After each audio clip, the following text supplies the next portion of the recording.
cool girl really exist? And you guys all know this chick. This is the girl at the bar that's cheering on the football game. She's eating pizza, yet she has a perfect body. She's funny, she doesn't cause drama, yet she knows when to be vulnerable. She's basically a dude in a hot girl's body, okay?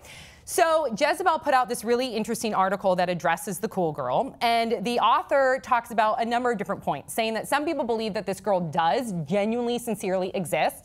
She says that some people believe that this girl doesn't exist whatsoever, that it's just a chick trying to be cool. She says that she believes it falls somewhere in between, that this is a girl going through a phase. And that's why you don't see cool girls in their 30s, because the cool girl is the girl in her 20s that's trying to appeal to a certain guy or a certain group, and it's not authentic, and it's not until she becomes confident in her own skin that she's finally able to let go of trying to be that cool girl. She does take note, though, that it does sound very stereotypical and gender specific, in the sense that she's saying that, okay, then can girls not like football? Can girls not like beer? She's saying it's like kind of like that whole formula all come together, that person that we see in the movies, like Cameron Diaz, or in Something About Mary, or Kate Hudson in that one movie, How to Lose a Guy in 10 Days, before she becomes needy. So, yes, read the article, link underneath the video, thoughts, 5 words or less. Let's not judge. Let's judge. Being buddy, Barbie, blow up, blows. 2 points for Mark. Yes! Author girl, you mad, bro? No. Do girls really choose beer? And I know that sounds horrible of me, but I just feel like of all the choices out there, and I know I'm stereotyping, of a nice Sauvignon Blanc, or a shot of Patron, or a margarita, or a glass of champs, why are you choosing the beer? I think some of those girls fall into this category. I'm not saying everybody, but some of them are definitely choosing the beer because they think the guys think it's hot. Just saying. I have a cool girl who genuinely, and I will not pull any punches, likes watching football. Unfortunately, it's her team, Florida State. Eats raw meat. Yes. Yeah. And loves Bud Light. Oh, And there's like a whole family legacy of liking Bud Light, so that's in there. Yeah. It does exist. The I cool know girl it does exists. exist. That's not to say that like girls who are cool aren't also girls. And to assume that guys who want the cool girl also want like a girl who has no like trappings of a lady, that's not true either. Exactly. Like there is a femininity in there that she has. So like if it's there, that's great. Yeah. I mean, I just think that this author isn't even writing as a response to dudes. It's a response to girls who are mad, bro, at the girls who get dudes better than the author and her horde of ladies, her cabal. Well, that's not true either. I think that there's definitely, I get what you're saying. I think there's definitely truth to her statements. I do think that there are girls out there that are going to, whatever, it may not even be with sports. It could be, let's say they find out that their guy's really into, and it could be vice versa, into museums, and they're going to amp that part up so they can gain the attraction of that person that they're interested in. So, but I do that though. Yes. We all embellish a little bit. I feel like the author of this is just a little bitter. Yeah. I do too. I agree with that. I just want to comment on the truth aspect in it, because there is truth in it. I do see some bitterness here. I know, and I can apply this to myself. I know there was a point when I was in college and I was out and I never liked beer. Again, I know some girls do. I never liked beer. I didn't have the confidence or the courage to say, when a guy that I liked came up to me and was like, oh, can I buy you a beer? I was like, yeah, of course. I started drinking the beer. He's like, it's so hot when girls drink beer. Then the next round came. All I wanted was like a glass of Sauvignon Blanc. But I said, I'll take another beer. Of course, now in my 30s, this is where I think the truth applies. I'm more comfortable and confident in my own skin, where I can be like, no thanks, give me that glass of Sauvignon Blanc. So that's where I think the truth applies in this. But I do think that there is some cattiness involved as well. It's exhausting being on all the time, and especially in this category. Life oscillates. It goes up, it goes down. You have different seasons and different things. So when you see that, oh, this does really well, then you're going to keep on doing that over and over. And in different situations, you kind of put on a little bit of an act for different situations.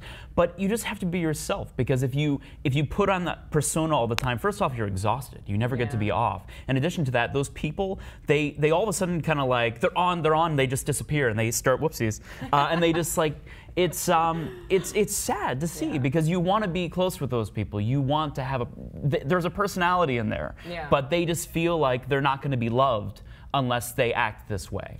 Do you agree with the fact, though, that if people are going through that phase, whether it's not this exact phase, but the phase of just trying to amp up certain aspects of their personality to appeal to the other person, that does expire as you get older and more confident? I think you just get tired of doing it, like what Register's saying, is you just get tired of it. And I think a part of the dating process is, yes, you kind of show the good, you put the good foot forward. And part of that is vetting whether this other person you're putting the good foot forward with will eventually be cool with the entire you. Yeah. If they're not going to be cool with the entire you need to move on. Totally. It's just the fact of the matter that when you're courting and dating, you're kind of job interviewing for the job of significant other forever. And you learn that opposites attract, or they could, and that your odd parts of your personality or idiosyncrasies could be what really attracts the other person. I know what really attracted me to my husband were that we were really different, and I loved that, and he saw that with myself as well. So yeah, just be you, and if that other person doesn't like you for who you are, they're not the right person. The thing that I noticed about this was that it just seems way too judgy.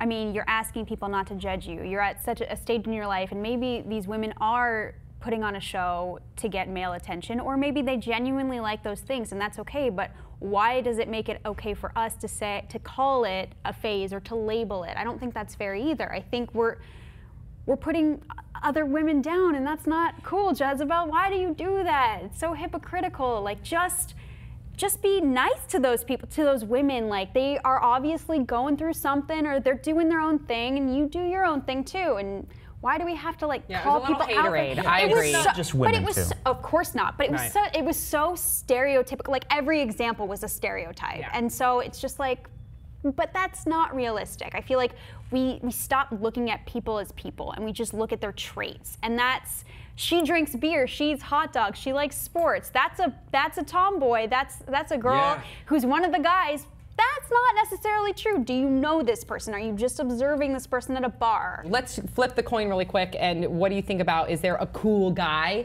And what does that guy act like? Absolutely. It's like the broy guys who are like, yeah, let's do football, man. Let's bang some chicks, man. Yeah. Yeah, I'm going to pump some iron. I'm going to pump some iron. Yeah. Do girls really like that? I feel like the cool guy in my mind is the guy that has that. Did it work on you? No. I don't know, Mark.